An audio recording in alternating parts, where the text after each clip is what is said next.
हाँ, नमस्कार साथियों। मैं गणेश शर्मा आपके अपने YouTube चैनल RIS गणेश में आपका स्वागत करता हूँ, इस्तकबाल करता हूँ।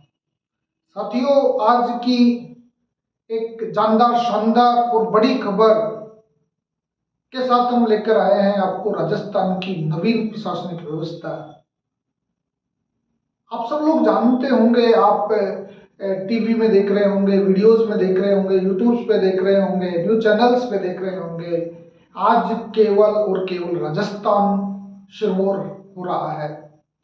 आप ये सब जानते होंगे कि ऐसा कैसे संभव हुआ, अकस्मात ऐसी घोषणाएं कैसे की गई। इस बात को हमें जानना है साथियों।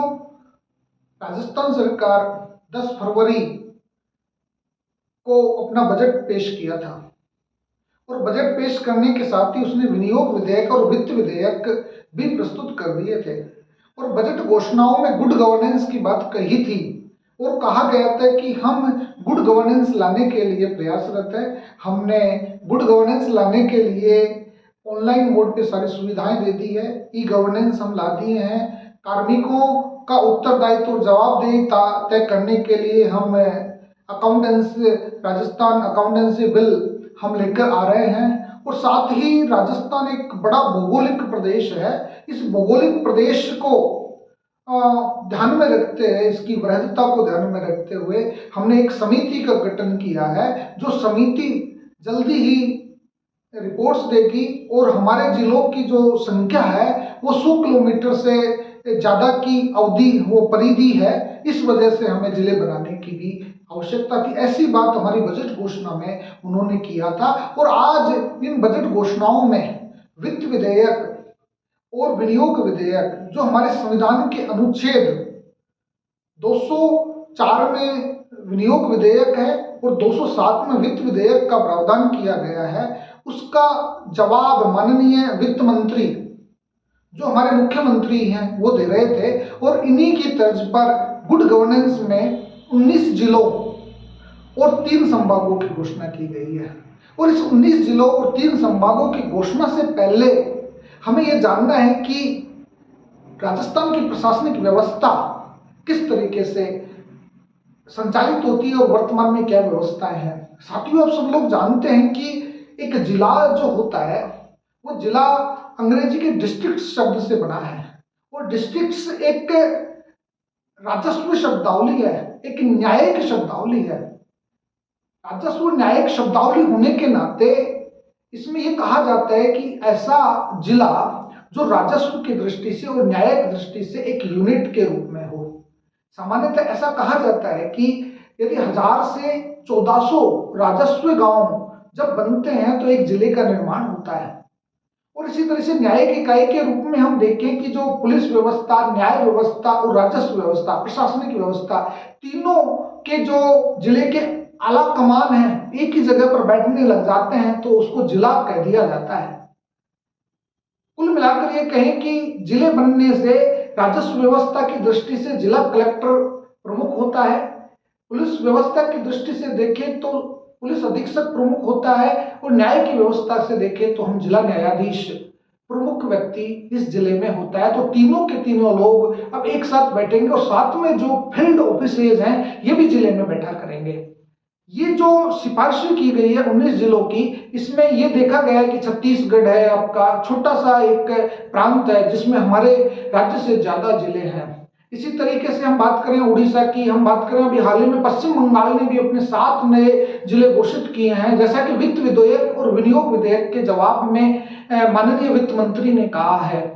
तो इसी तर्ज पर जो हमने एक समिति गठित की थी, जिसका उस समिति की सिफारिश पर, राम लुभाया समिति की सिफारिश पर ये जिलों की घोषणा की गई है। राम लुभाया समिति, जिन्होंने ये बताया है कि हमारे जो भौगोलिक दृष्टि से 3 संभाग और बनाए जाने चाहिए, 19 जिले और बनाए जाने चाहिए। तो कुल मिलाकर हमने क्या किया, जयपुर और जोधपुर को 2-2 भागों में बांट दिया है। तो 2 भागों में बांटने से जो 19 जिले तो 17 रह गए और 33 जिले अभी हमारे पास फिलहाल है। तो 33 और 17 50 जिले हमारे राज्य में हो जाएंगे और इन राज्यों को 7+3 10 संभाग के द्वारा गवर्न किए जाएंगे। तो जिलों के बारे में आप बेसिक्स बातें आप जान ही गए होंगे। अब दूसरा हम बात करते हैं संभाग की।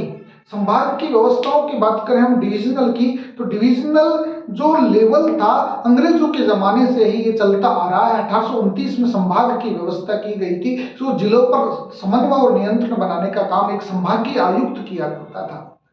लेकिन 1962 में हमने क्या किया कि इस व्यवस्था को समाप्त कर दिया और राजस्थान सरकार ने दोबारा 1987 में जिला वो संभाग व्यवस्था पुनः शुरू किया। तो हम जानते हैं कि जब हमारे राज्य का पुनर्गठन हुआ था, आप सब लोग जानते हैं कि राज्य पुनर्गठन आयोग की सिफारिश पर हमारे राजस्थान का एकीकरण किया गया है, जो 1953 से 56 के मध्य फजल अली आयोग के माध्यम से ये सिफारिशें दी गई थी। और फजल अली आयोग की सिफारिश के माध्यम से 1956 में जब 1 नवंबर 1956 को हमारे राज्य का एकीकरण 7 चरणों में हुआ, उस वक्त 26 जिले तथा 4 संभाग बनाए गए थे। आप सब जानते हैं कि हमारे राज्य का जो एकीकरण हुआ वो 19 देशी रियासतों और 3 ठिकानों से हुआ था। और इन 3 ठिकानों के आधार पर हमने 26 जिले 1 नवंबर 1956 को बना लिए थे। और 4 संभाग थे हमारे पास में उस वक्त, जयपुर, जोधपुर, उदयपुर और बीकानेर। और हम अजमेर को संभाग इसलिए नहीं बनाया क्योंकि अजमेर 1 नवंबर 1956 को हमारे राजस्थान प्रांत में शामिल हुआ था। इससे पहले ये केंद्र शासित प्रदेश हुआ करता था। जब 1962 में संभाग व्यवस्था खत्म कर दी तो अजमेर कोई संभाग नहीं बना। लेकिन 1987 में हमारा 5 संभाग थे। फिर 1987 में 6ठा संभाग बना हमारा अजमेर, 1987 में बनाया गया। और 7वां संभाग हमारा 2005-06 में भरतपुर को बनाया गया। और 26 जिलों की हम स्थिति जाने पहले, तो 26 जिले जो हमारे हुए हैं, तो 26 जिलों में जो 27वां जिला हमारा बना है भरतपुर, धौलपुर बना है 27वां जिला। धौलपुर 1982 में बना साथियों। और 28वां जिला हमारा 12 बना, जिसको आरजे 28 भी कहते हैं। 29वां जिला हमारा दौसा बना और 30वां जिला हमारा राजसमंद बना। और ये तीनों जिले हमारे 1991 में बने साथियों। 1991 में ये तीनों जिले बने। और 31वें जिले के रूप में 91 में और 31वें जिले के रूप में 1997 में, और फिर बाद में आपके 2008 में करौली बना। और 32वें में आपका क्या बोलते हैं, प्रतापगढ़ बनाया गया परमेश्वर समिति की सिफारिशों पर। और एक आपका हनुमानगढ़ जिला बना, 31वां बना आपका हनुमानगढ़, 31वां हनुमानगढ़। और 32वां बना हमारा करौली और 33वां बना हमारा प्रतापगढ़। तो ये हमारे राजस्थान की प्रशासनिक व्यवस्था रही थी। मैंने 7 संभागों की स्थिति बता दी, मैंने आपको 33 जिलों की स्थिति बता दी है। 2008 के बाद में पहली बार 15 साल के बाद में हमारे 19 जिलों की घोषणा हुई है। इन 19 जिलों की घोषणा करने वाले रामलुभाया समिति की सिफारिशों पर ये 19 जिले बने हैं। तो इसमें हम जब बदलाव देखते हैं तो सबसे बड़ा बदलाव हमारे पास में ये आता है कि सबसे ज्यादा जो जिले बने हैं वो जयपुर और जोधपुर से बने हैं। जयपुर एक बहुत बड़ी आबादी होने के नाते, बहुत बड़ा रेवेन्यू विलेजेस होने के नाते जयपुर को 2 भागों में बांट दिया है, जयपुर उत्तर और जयपुर दक्षिण के रूप में। मतलब जयपुर जिला अब जयपुर उत्तर और जयपुर दक्षिण के रूप में कहलाएगा। और एक दूदू तहसील को जिला भी घोषित किया गया है। इस तरीके से जयपुर से 3 जिले बने हैं। और हम जोधपुर की बात करें तो जोधपुर भी काफी बड़ा रेवेन्यू कलेक्शन का सेंटर होने के नाते, बड़ी आबादी होने के नाते जोधपुर को भी प्रशासनिक सुविधा की दृष्टि से रामलुभाया समिति ने जोधपुर पूर्व और जोधपुर पश्चिम में बांट दिया है। और साथ ही एक फलोदी को भी नया जिला बनाया गया है। तो जोधपुर से 3 बदलाव हुए हैं हमारे पास में। और फिर हम बात करें कि सबसे बदलाव अलवर के लिए हुआ है। अलवर में एक लड़ाई हुआ करती थी कि बहरोड बने कि कोटपुतली बने। राजस्थान सरकार ने, रामलुभाया समिति ने एक बहुत अच्छा डिसीजन लिया है, बहरोड और कोटपुतली को कंबाइंड डिसीजन बनाकर। साथियों, आप जानते हैं कि कंबाइंड करने से क्या हुआ कि बहरोड और कोटपुतली के मध्य लगभग 10 किलोमीटर का अंतराल है, और इस 10 किलोमीटर का अंतराल जब जिला बनता है तो आसानी से पाटा जा सकता है। सिस्टर सिटी के रूप में डेवलप हुए हैं। तो बहरोड और कोटपुतली की जो राजनीतिक मांग थी उसको हमारी रामलुभाया समिति ने कंप्लीट भी किया है, और वास्तव में ये जरूरी भी था कि बहरोड और कोटपुतली भविष्य में सिस्टर सिटी के रूप में डेवलप हो सकते हैं। दूसरी बात, एक चौंकाने वाली बात अलवर के लिए ये रही कि लोग भिवाड़ी को जिले की बात कर रहे थे, क्योंकि भिवाड़ी में एडीएम कार्यालय खुल चुका था, भिवाड़ी में आपका डीआईसी का ऑफिस भी था, भिवाड़ी में आपका एसपी भी बैठ चुका था। लेकिन एक खैरतल, और खैरतल के बारे में जितना मैं समझता हूँ, मैं राजनीतिक और प्रशासनिक दृष्टि से जितना ज्ञान रखता हूँ, तो मैं लोगों से कहा करता था कि जिला तो खैरतल बनना चाहिए, क्योंकि खैरतल ही एकमात्र जिला है। ये मेरी बड़ी बात होगी और लोग कहेंगे कि अब बन गया, तो सभी लोग कहेंगे कि अरे यार इसने कह दिया। लेकिन खैरतल, जब मैं यहाँ अलवर में आया 6 साल पहले, तो खैरतल के लिए मैं चाहता था कि खैरतल जिला बने, क्योंकि खैरतल की जो लोकेशंस हैं वो जिला बनने लायक है। और वास्तव में वही हुआ, किसी राजनीतिक मांग नहीं थी, कोई किसी प्रकार का ज्यादा दबाव नहीं था, और खैरतल को जिला बनाया गया। तो इस तरीके से 2 जिले अलवर जिले से बने हैं। और नागौर जो सबसे बड़ा जिला माना जाता था, नागौर से केवल एक जिला बनाया गया है, वो भी सिस्टर सिटी के रूप में डिडवाना और कुचामन सिटी। डिडवाना और कुचामन सिटी का एक साथ भी ये स्थिति है कि बहुत कम दूरी पर इनकी स्थिति है, तो डिडवाना और कुचामन सिटी को मर्ज करके एक जिला बनाया गया है। इस तरीके से हम बात करें कि भरतपुर की मांग चल रही थी कि डीग भरतपुर में बना है। आपके सवाई माधोपुर में बहुत बड़ी बात थी कि गंगापुर सिटी को बनना ही था। सीकर में नीम का थाने की भी मांग चल रही थी कि नीम का थाना नहीं बनाए तो हमारे एक विधायक जी तो पैदल मतलब नंगे पैर चल रहे थे, तो नीम का थाना भी हो गया। और सीकर को संभाग बनाने की वजह से नीम का थाना भी सुटेबल बैठता है जिले के पॉइंट ऑफ व्यू से। और बाड़मेर से पहले से ही पता था कि बालोतरा बनना है, और गंगानगर में अनूपगढ़ को बनना ही था। जालोर में सांचौर एक बहुत बड़ी बात है कि सांचौर बनाया, क्योंकि जालोर और सांचौर की दूरी काफी ज्यादा मानी गई है। और भीलवाड़ा से शाहपुरा को बनाया गया। उदयपुर से सलूम्बर भी पहले से तय था कि सलूम्बर का बनना तय है। अजमेर में ब्यावर का पहले से ही तय था कि ब्यावर जिला बनेगा, लेकिन केकड़ी को बनाकर इन्होंने एक वो किया है। लेकिन केकड़ी के साथ में एक ये हो गया कि जो सबसे बड़ी डिमांड थी, देवली को जिला बनाया जाना चाहिए राजस्थान सरकार के द्वारा, देवली को फिर वापस स्थिति हुई और केकड़ी को जिला बना दिया गया। तो ये बातें हमारे इस प्रशासनिक व्यवस्था के तहत हुआ है। और 10 संभाग हमारे होंगे, तो 7 तो आप जानते हैं। 8वां सीकर, ये शेखावाटी संभाग आपका डेवलप हुआ है, जिसमें आपके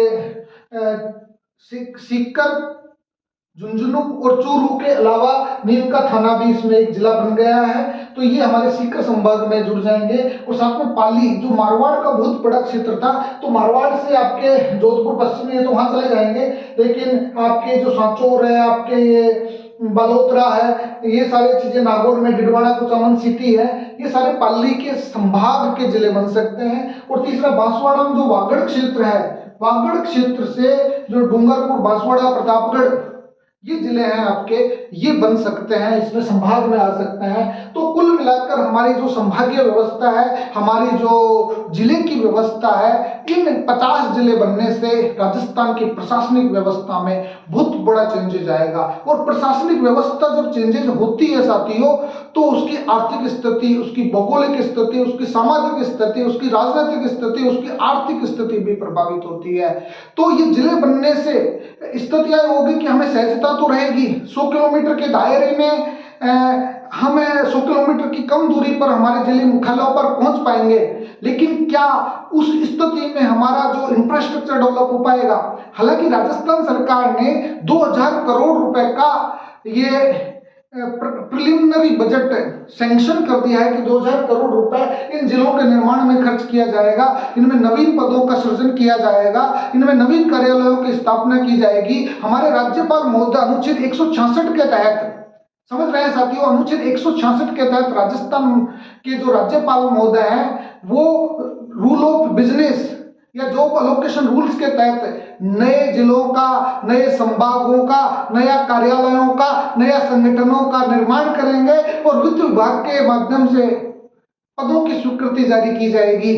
तो आप इस व्यवस्था के, इस घोषणा के बहुत बड़े साक्षी हैं और साक्षी के आधार पर आप देखिए कि राजस्थान में जो 33 जिले हैं 50 तक पहुंचने के बाद में इसकी दशा और दिशा कैसी होगी। राजस्थान के जो 7 संभाग हैं, इन 7 संभागों से बनने के बाद में 10 संभाग होने पर इनकी वस्तु स्थिति में क्या प्रभाव पड़ेगा, क्या हमारी आर्थिक और सामाजिक विकास और अच्छी प्रगति से होगा, या फिर वही चीजें राजनीतिक आकांक्षाओं की पूर्ति, राजनीतिक इच्छाओं की पूर्ति का यह साधन बनकर रह जाएगा। तो देखते रहिए हमारा वीडियो। RIS गणेश हमें कमेंट्स कीजिए, लाइक कीजिए, सब्सक्राइब कीजिए और इस वीडियो के माध्यम से फीडबैक जरूर दीजिएगा। धन्यवाद।